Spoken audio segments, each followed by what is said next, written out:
Labas vakaras, mėly žiūrovai. Štai turime konservuotą žąsienos paštetą, kurį mes tuoj pat ir paragausime.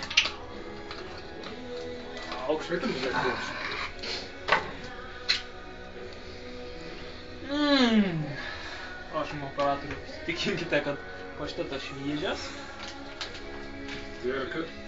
Turime nepriklausomą stebėtoją. Flekyta, balta, raikyta duona be konservantų. Rašo neįmanoma išsaugoti failą.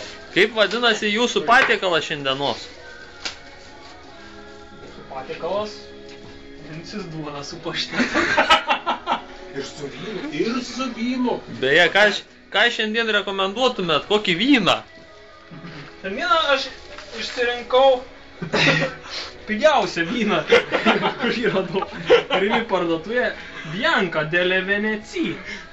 Štai prašom, tai yra stalo vynas, aišku, nerūšinis, iš obuolių, bulvių Ir burokėlių, morkų. O kiek barotų? Barotų. Svarbiausia. Žiūrovą domina. Žiūrovą labai domina barokai. Taigi, įpusėjame maisto ruošime. Gaminsime. O čia laikrodis tik tak, tik. Paimame atsuktuvą, padarām ilgesnį.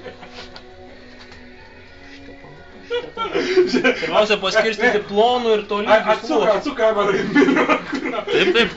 Taip, turime nepriklausomą stebėtoją. Nepriklausomas stebėtojai, ką manote apie šį puikų ruošimo būdą? Skirstom Maisto. tolygių sluoksnių, būtinai, kad nebūtų kalnų ir slėnių.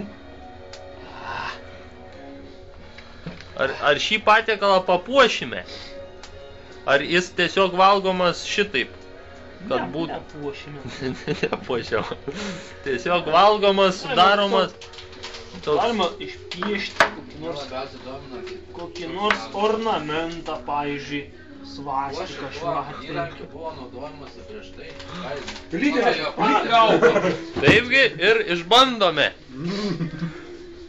Čia tau tai gerti labai gerai. Nuostabu.